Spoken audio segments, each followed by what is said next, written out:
हां. तर आपण आपल्या पहिल्या श्लोकाचं अध्ययन पूर्ण केलं होतं आणि कशा प्रकारे मग आपल्या इंद्रियांवरती आणि अवयवांवरती कंट्रोल मिळवल्यानंतरच मनुष्य या कृष्ण भावनेच्या मार्गावरती प्रगती करू शकतो आणि तोच असाच मनुष्य फक्त शिष्य स्वीकारण्यास पात्र होतो. मग आपला दुसरा श्लोक आहे, अत्याहारः प्रयासश्च प्रजल्पो नियमाग्रहः जनसंगश्च लौल्यं च षड्भिर्भक्तिर्विनश्यती. मग अशा सहा गोष्टी ज्या भक्तीमध्ये मनुष्याला अधोगतीच्या मार्गावरती नेतात. मग भक्तीच्या या मार्गावरची वाटचाल सुरू केल्यानंतर आपण पद्धतीने वागायला हवं, कोणत्या गोष्टी टाळायला हव्यात आणि कोणत्या गोष्टींचं अनुसरण करायला हवं. तर पुढच्या श्लोकामध्ये म्हणजेच तिसऱ्या श्लोकामध्ये आपण भक्तीला अनुकूल अशा सहा गोष्टी, सहा कृतींबद्दल आपण चर्चा करणार आहोत. तर इथे रूपा गोस्वामी आपल्याला अशा सहा ज्या गोष्टी आहेत किंवा ज्या क्रिया आहेत ज्या मनुष्याने प्रकर्षाने टाळायला हव्या, त्याच्याबद्दल आपल्याला इथे मार्गदर्शन करत आहेत. मग आपण एक चर्चा केली होती की पशुचं उदाहरण, एका पक्षाचं उदाहरण घेतलं होतं की अ, कसं रस्त्यावरती जर धान्याचं पोतं पडलेलं दिसेल तर तो पक्षी आपल्या चोचेत मावेल एवढंच घेतो, आजच्या पुरता आपल्या पिलांना खाऊ घालेल तेवढंच तो अन्न घेत तिथून ते धान्य वेचतो. परंतु जर आपण एका मनुष्याला जर तेच धान्याचं पोतं दिसलं तर तो आजसाठी, उद्यासाठी आणि मग आपल्या पुढच्या काळासाठी पण त्या ठेवून घेतो, त्याचा साठा करतो. म्हणजे त्याची जी गरज आहे त्याच्यापेक्षा जास्त तो साठवून ठेवतो. मग एका मुक्या प्राण्याला सुद्धा ज्या गोष्टीची जाणीव असते ती अज्ञानी माणसाकडे ती जाणीव नसते.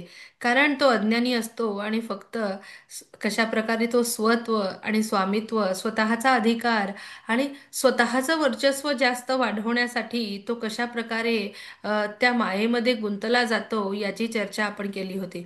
मग तसंच ईशोपनिषदमध्ये सुद्धा आपण पुढे शिकणार आहोत की कृष्ण भगवंतांना केंद्रस्थानी ठेवून आयुष्य कशा प्रकारे व्यतीत करायचं, जीवन कसं व्यतीत करायचं, कृष्ण भावनेमध्ये कशी वाटचाल करायची. म्हणजेच प्रत्येक गोष्ट भगवंतांसाठी करणे आणि त्यांनाच केंद्रस्थानी ठेवून करणे. मग तिथे आपण याची चर्चा करतो की आपण श्लोकामध्ये पुढे ही सुद्धा चर्चा करणार आहोत की मनुष्याला जगण्यासाठी फक्त एक दुभती गाय आणि अ, सुपीक अशी जमीन एवढीच त्याला पुरेशी असते. त्याला आणखी कोणत्याच गोष्टी गरज नसतात आणि त्याच्यावरूनच तो आपलं जीवन जे आहे ते व्यतीत करू शकतो. मग त्याच्यापेक्षा अधिक त्याला काहीच नसतं.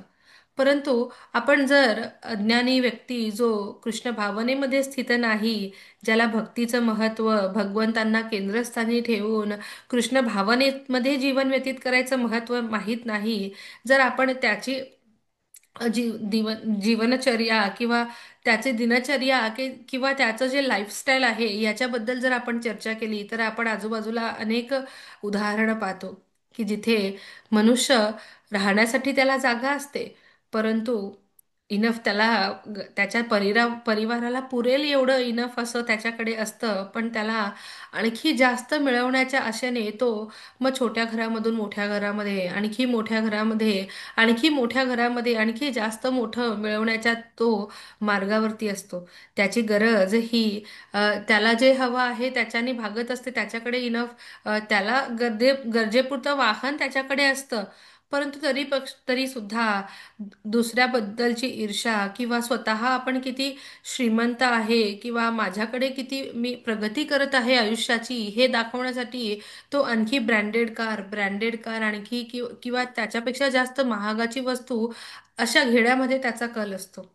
मग त्याचप्रमाणे आजकालच्या जीवनामध्ये आपण आजूबाजूला आणखी हे सुद्धा उदाहरण पाहतो की मनुष्याला जो अज्ञानी व्यक्ती आहे त्याचं जीवन त्याचं जे त्याला काय म्हणतो, त्याचं जे लाईफस्टाईलचं फ्रेम असतं त्याच्यामध्ये फक्त या दिखाव्याच्या गोष्टी, या ब्रँडेड गोष्टी या भरलेल्या असतात.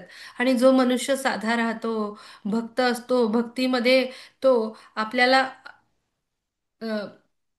ज्या गोष्टी जसं आपण चर्चा केली होती की सिंपल साधी राहणी आणि उच्च विचारसरणी. मग भक्ताचं हे असंच असतं, तो एकदम सिंपल राहत असतो. मग त्या सगळ्या गोष्टी त्या अज्ञानी व्यक्तीच्या फ्रेममध्ये बसत नाहीत, तर तो त्यांची निंदा करतो.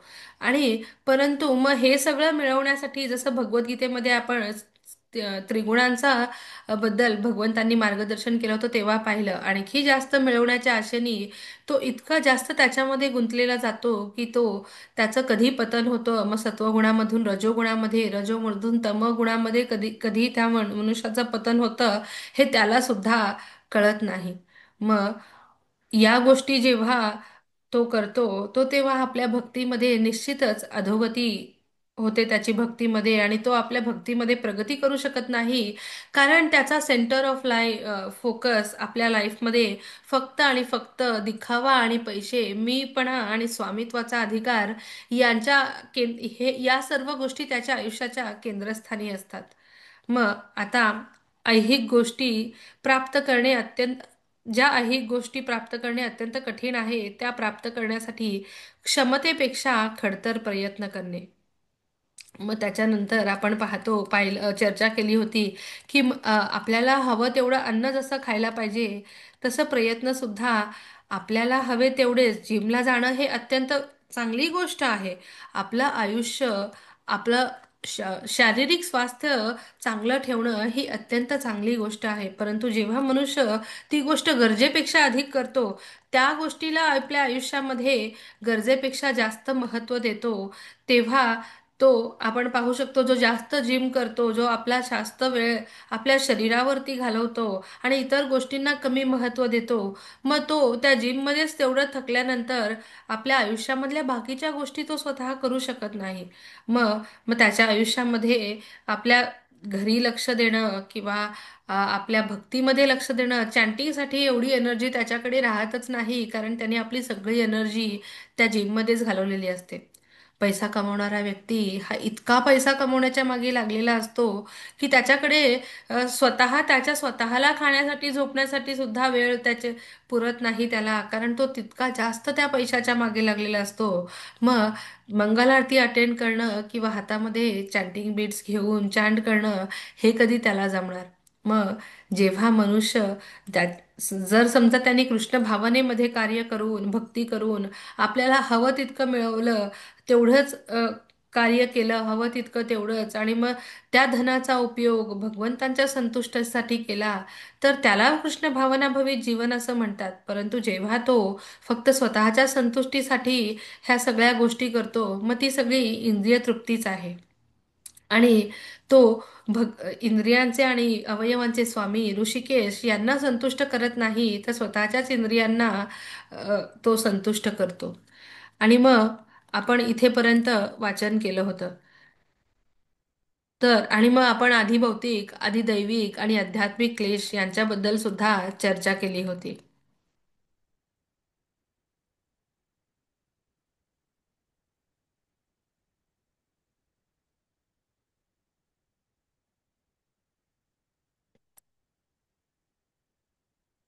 हं.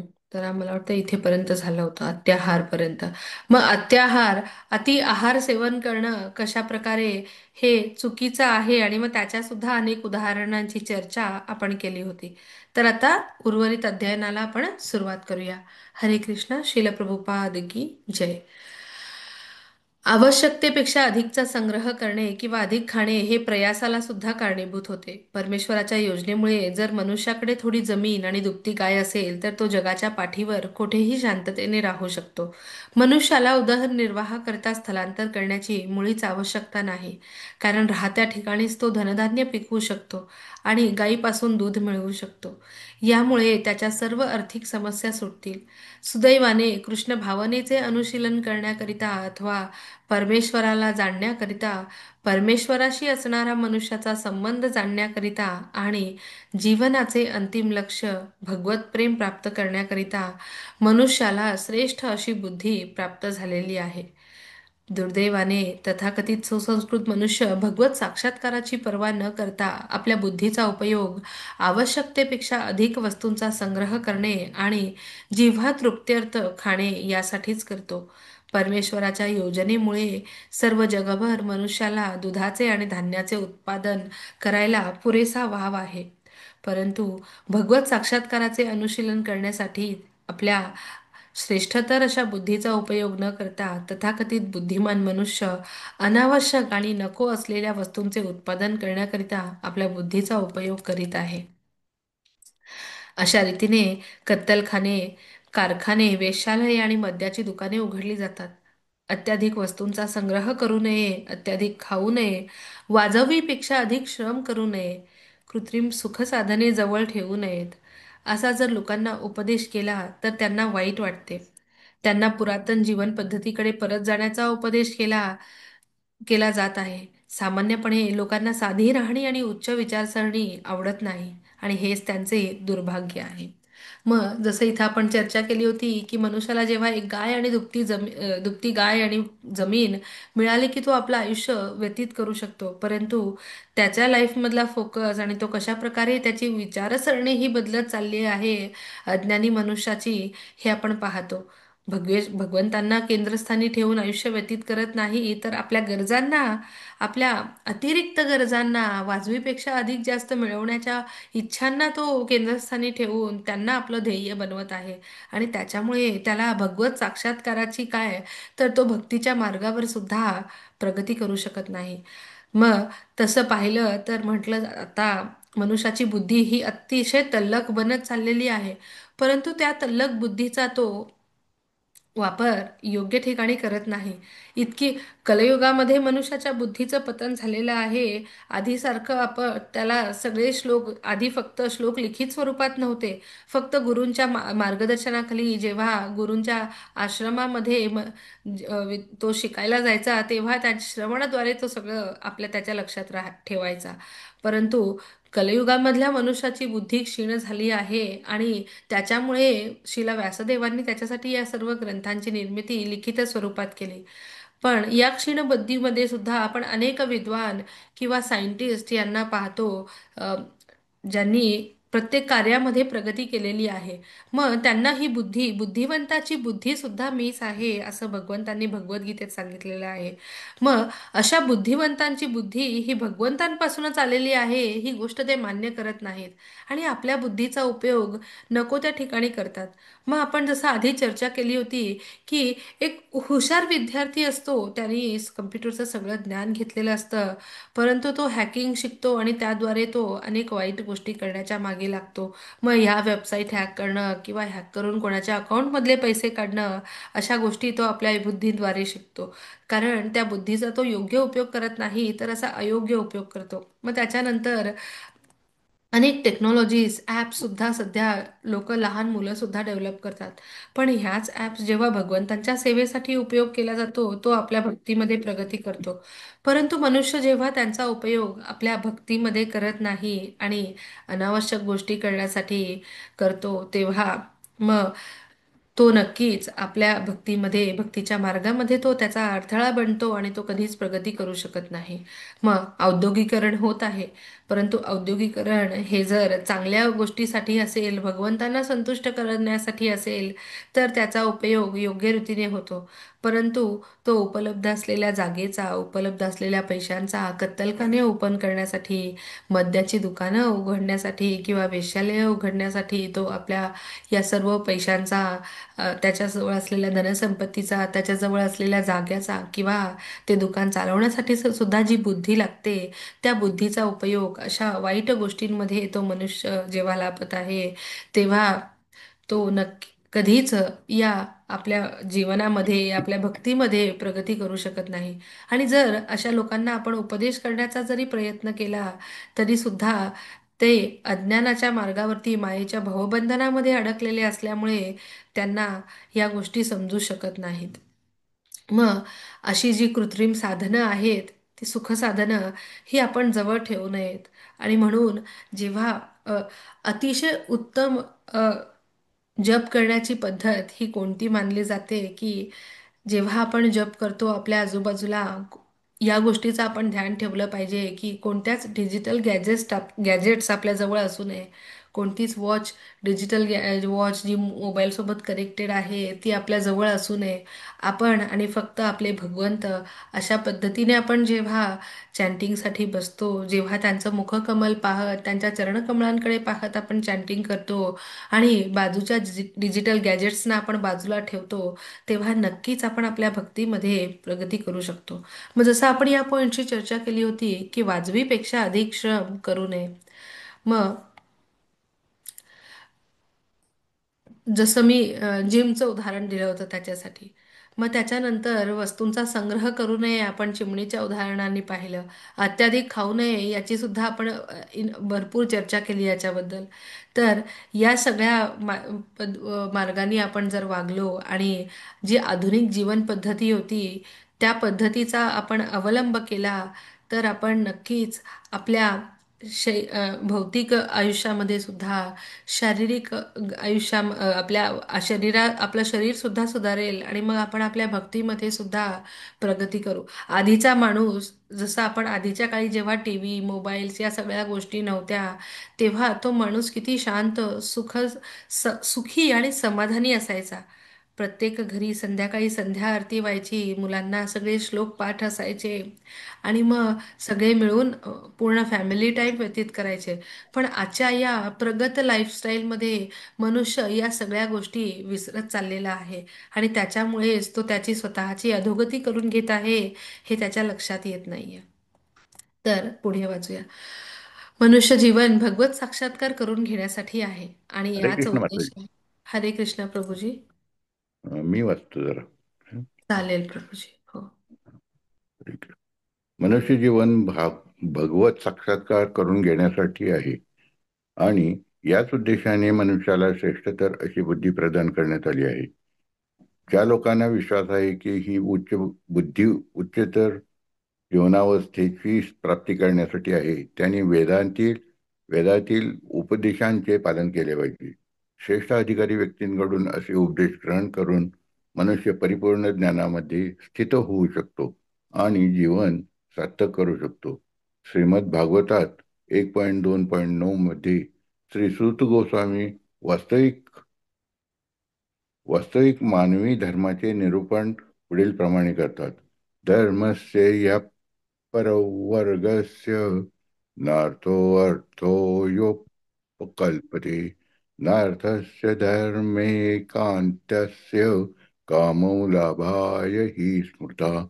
सर्वधर्म सर्व सर्वधर्म हे निश्चितच अंतिम मोक्ष प्राप्ती करता आहेत.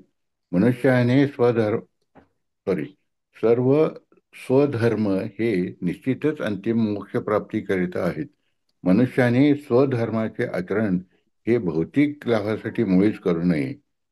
या व्यतिरिक्त जो मनुष्य अंतिम स्वधर्माचरणात संलग्न झाला आहे त्याने भौतिक लाभाचा उपयोग इंद्रिय तृप्ती करता कधीही करू नये.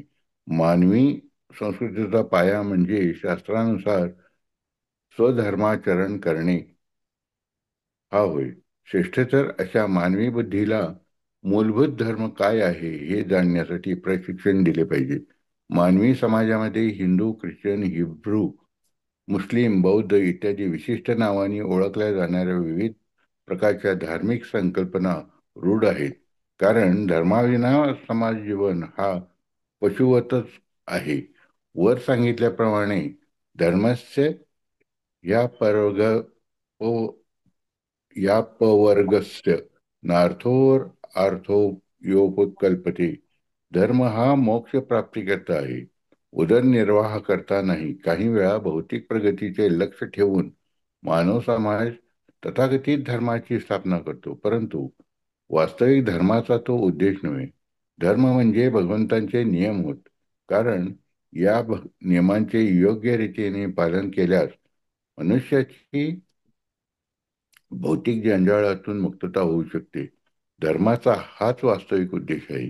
दुर्दैवाने लोक अत्याहार किंवा ऐश्वर प्राप्ती करण्याच्या अत्याधिक अभिलाषेमुळे धर्माचा स्वीकार करतात. तथापि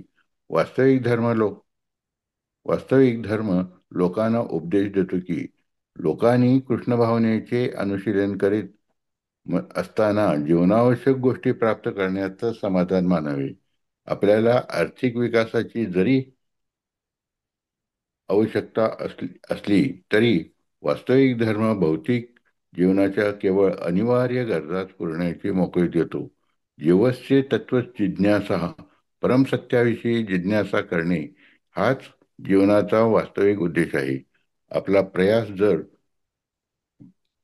परम सत्याविषयी जिज्ञासा करण्यासाठी नसेल, तर कृत्रिम गरजा भागवण्याकरताच आपण अधिकाधिक प्रयास करीत राहू. आध्यात्मिक साधकाने सांसारिक प्रयास टाळले पाहिजेत.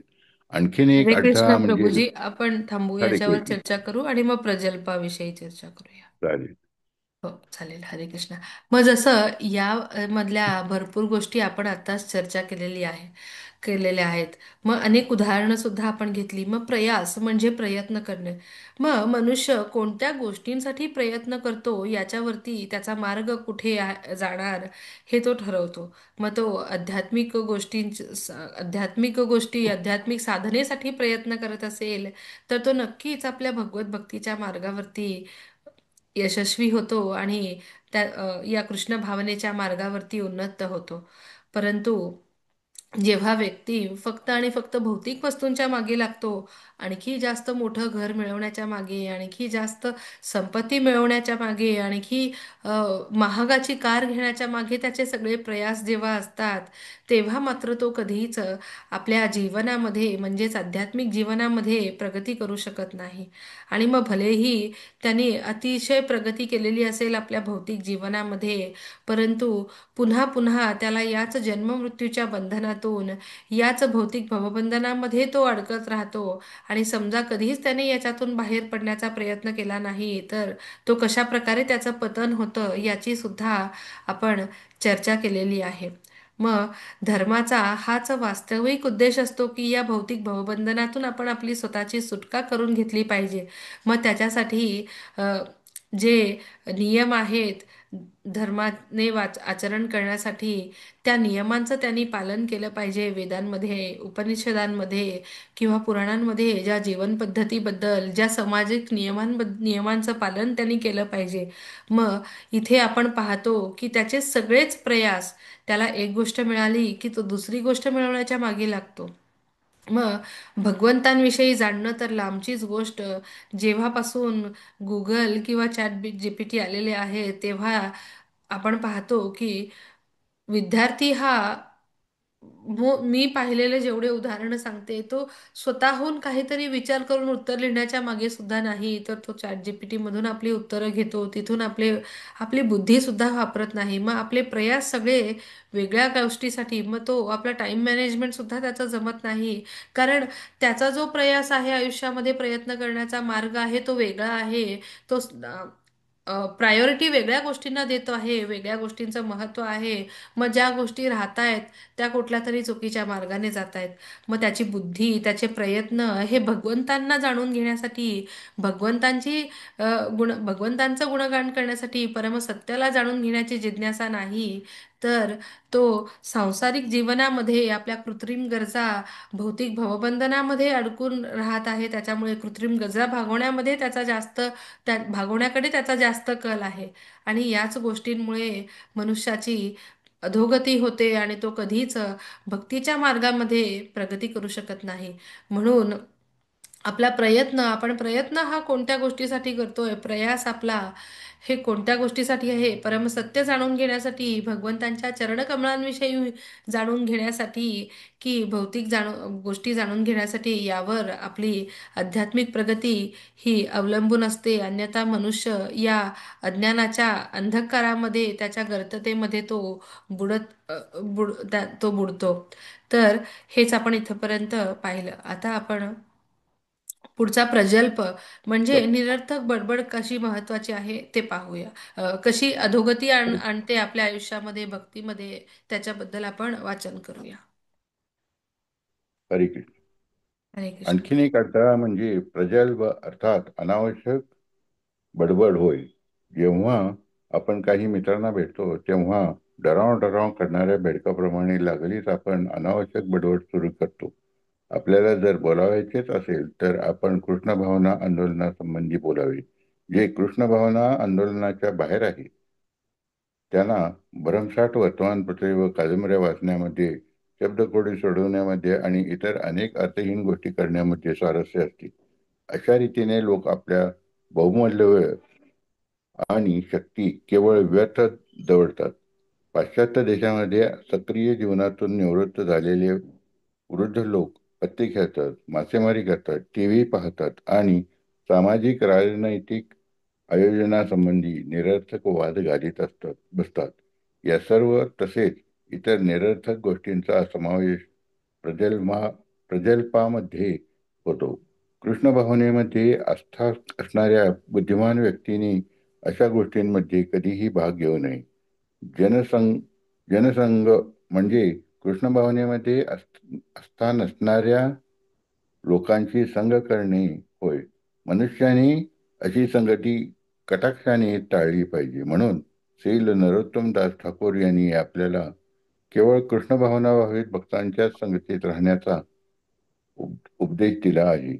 भक्त भक्त सनेवास मनुष्याने सदैव भगवत भक्तांच्या संगतीत भगवत सेवेमध्ये संलग्न झाले पाहिजे. सारख्या प्रक सारख्या प्रकारचे कार्य करणाऱ्या लोकांच्या संगतीत राहणे हे त्या कार्यात प्रगती करण्याचा फार सहाय्यकारक होत असते. यामुळेच भौतिकवादी लोक आपला व्यवसाय वाढवण्याकरता विविध प्रकारच्या संघटना आणि क्लब्स बनवितात. उदाहरणार्थ, व्यापारी जगतात आपल्याला स्टॉक एक्सचेंज आणि चेंबर ऑफ कॉमर्स आदी संस्था आढळतात. सॉरी, ही संपली है हो. पीडीएफ घेऊया.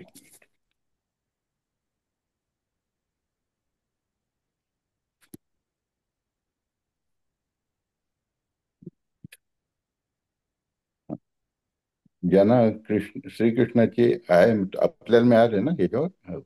नाहीये श्रीमत प्रभूजी. नाही, नाही. वाचू मी वा- पुढं. हो, तुम्ही वाचा. गणेश प्रभूजी, तुम्ही पाठवता का पुढची पीडीएफ तोपर्यंत? तुम्ही कंटिन्यू करा प्रभूजी. हं. ज्यांना श्रीकृष्णांचे विस्मरण झालेले नाही त्यांच्याशी सत्संग करण्याची संधी लोकांना देण्याकरिता आम्ही आंतरराष्ट्रीय कृष्ण भावनामृत संघाची स्थापना केली आहे.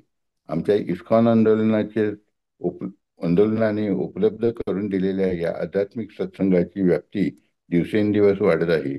जगाच्या विविध भागातील लोक आपली सुप्त कृष्ण भावना जागृत करण्याकरता या संघटनेत सहभागी होत आहेत. श्रील भक्ती श्रील भक्ती सिद्धांत सरस्वती आपल्या अनुवृत्ती भाष्यामध्ये लिहितात की मानसिक तर्कवादी किंवा शुष्क तत्वज्ञानी त्यांच्या ज्ञानप्राप्तीच्या अत्याधिक प्रयासाचा समावेश अत्याहारामध्ये होतो. श्रीमद भागवत श्रीमद भागवतानुसार दार्शनिक चिंतकांचा कृष्ण भावना रहित शुष्क तत्वज्ञानावर पुस्तके लिहिण्याचा प्रयत्न हा पूर्णपणे निरर्थक आहे. आर्थिक विकासावर अनेकानेक पुस्तके लिहिण्याच्या प्रयत्नाचाही अत्याहारामध्ये समावेश होतो. त्याचप्रमाणे ज्यांना कृष्ण भावनेमध्ये असतानाही आणि ज्यांना वैज्ञानिक ज्ञानाच्या अथवा आर्थिक लाभाच्या रूपामध्येच अधिकाधिक भौतिक गोष्टींचा केवळ संग्रह करण्यामध्ये स्वारस्य आहे, त्या सर्वांचा समावेश अत्याहाराच्या क्षेत्रामध्ये होतो. भावी पिढ्यांकरता अधिकाधिक धनसंचय करण्यासाठीच कर्मी जन काबाड कष्ट करतात, कारण त्यांना आपल्या भावी स्थितीची कल्पना नसते. आपल्या नातवंडाकरता अधिकाधिक धनसंपदा मिळवण्यातच रस असणाऱ्या अशा मूर्ख व्यक्तींना पुढील जन्मी आपली काय स्थिती असेल याची सुद्धा जाणीव नसते. या मुद्द्याचे स्पष्टीकरण करणाऱ्या अनेक घटना आहेत. एकदा एका कर्मीने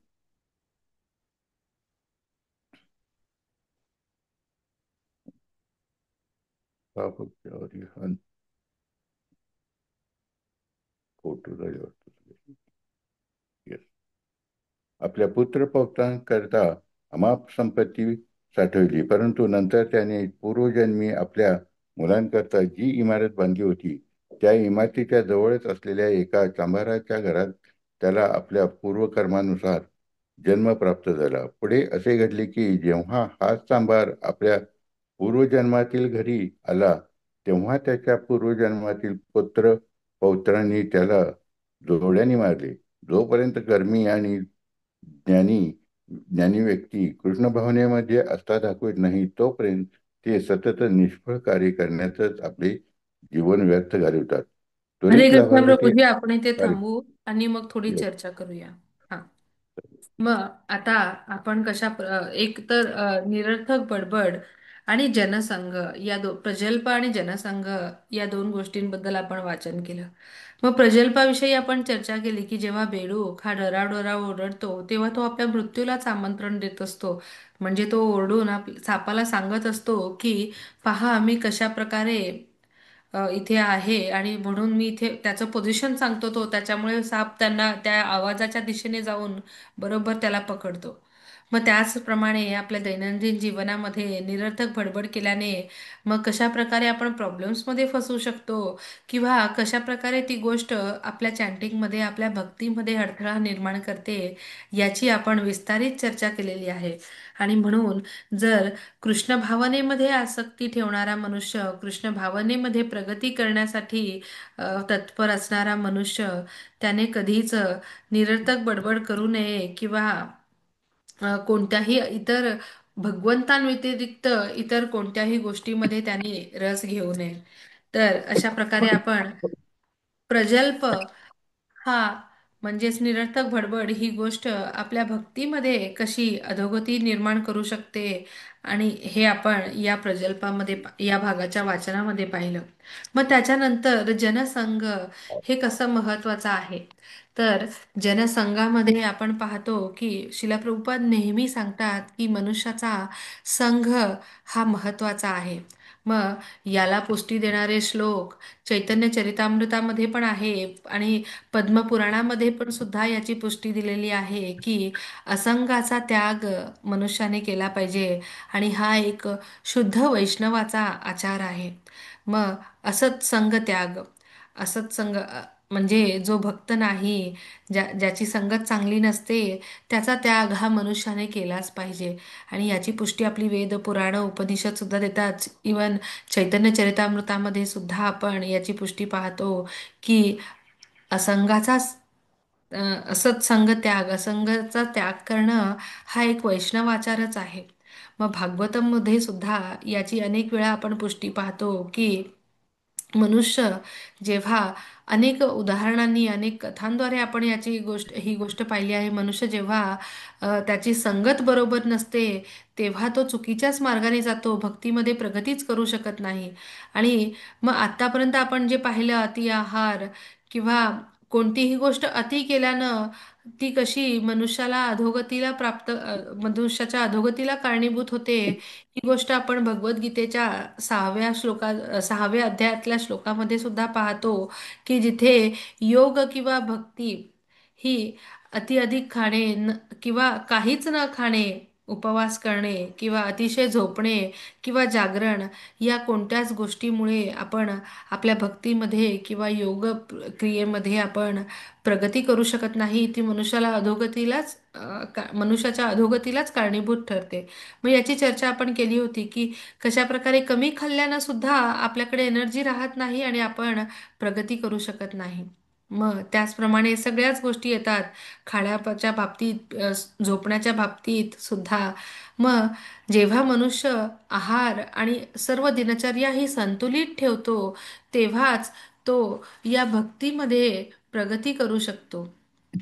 तर हेच आपण या जनसंघ किंवा आतापर्यंतच्या वाचनामध्ये पाहिलं.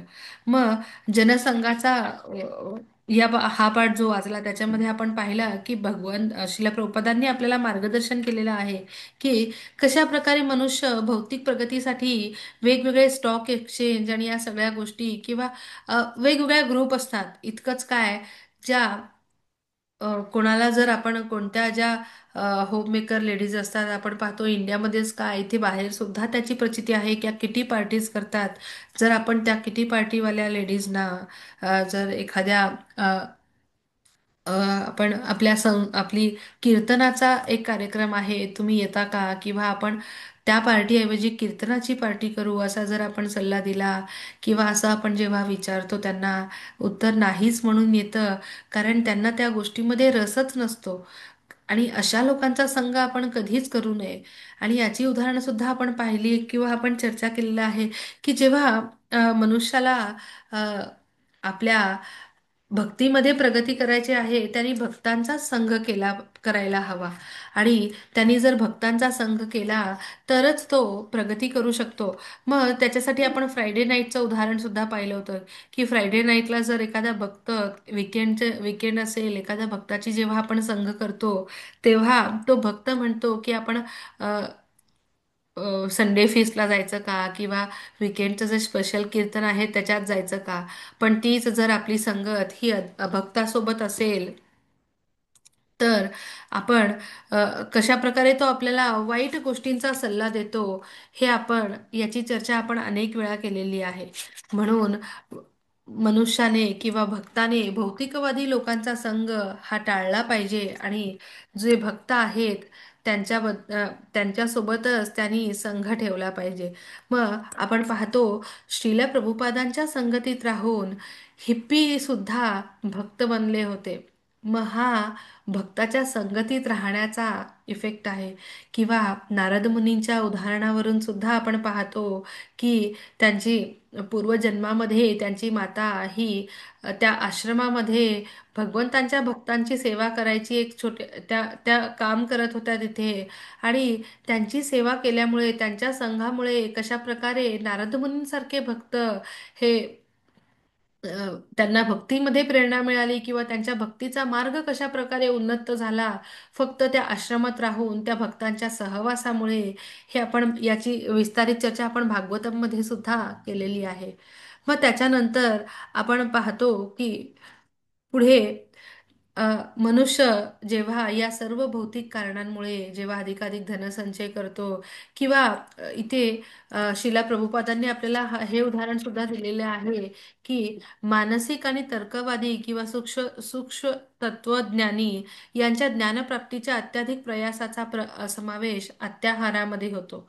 मग जेव्हा म्हणजे सायंटिस्टला बुद्धी ही भगवंतांकडून मिळालेली आहे, ही गोष्ट तो मान्य करत नाही. आणि त्या बुद्धीचा उपयोग तो आणखी जास्त रिसर्च करण्यामध्ये करतो. आणि रिसर्च कोणत्या गोष्टीवर केली जाते की चंद्रावरती कशा प्रकारे पोहोचवायचं, वेगळ्या ग्रहावरती कशालाच जायचंय तुम्हाला, वेगळ्या ग्रहावरती जर आपण या संपूर्ण आयुष्यामध्ये या बुद्धीचा उपयोग भगवंतांसाठी करून भक्ती जेव्हा आपण करतो तेव्हा आपण भगवंतांच्या निवासस्थानी पोहोचू.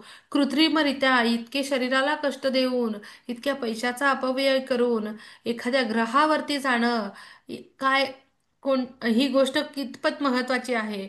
आणि याच्यामध्ये कोणती कृष्ण भावना आली. आणि मग दार्शनिक तत्वज्ञानांचा पहा, त्यांचे जे विचार, इतर जे अनेक नॉवेल्स लिहितात किंवा वेगवेगळ्या गोष्टी लिहितात, त्यांच्याकडे इतकं नॉलेज आहे, तेव्हा ते भगवंतांविषयी चर्चा करत नाहीत, किंवा भगवंतांविषयीचे पुस्तक न लिहिता, भगवंतांचा प्रचार न करता ते आपल्या भौतिक भवबंधनामध्ये अडकून ते या वेगवेगळ्या पुस्तकांच्या लिखाणामध्ये, आणि मग वाचनाचा वर्ग जो वाचणारा वर्ग असतो तो त्याच गोष्टींचं वाचन करतात ते. मग या सर्वांचा समावेश हा अत्याहारामध्येच होतो. मग त्याच्यानंतर भावी पिढीसाठी जेव्हा मनुष्य धनसंचय करतो तेव्हा त्याला त्याच गोष्टीमध्ये रस निर्माण होतो. मग याच्यासाठी आपण त्या कथेचं उदाहरण सुद्धा पाहिलं, जिथे हे चांभाराचं उदाहरण आपण इथे पाहिलं की त्याला इतका तो रस असतो आपल्या त्या अ, पैशामध्ये, आपल्या संपत्तीमध्ये, की तो जेव्हा पुढच्या जन्मामध्ये आपल्या पुत्रपौत्रांना पाहण्यासाठी जातो तेव्हा ते त्यालाच मारतात.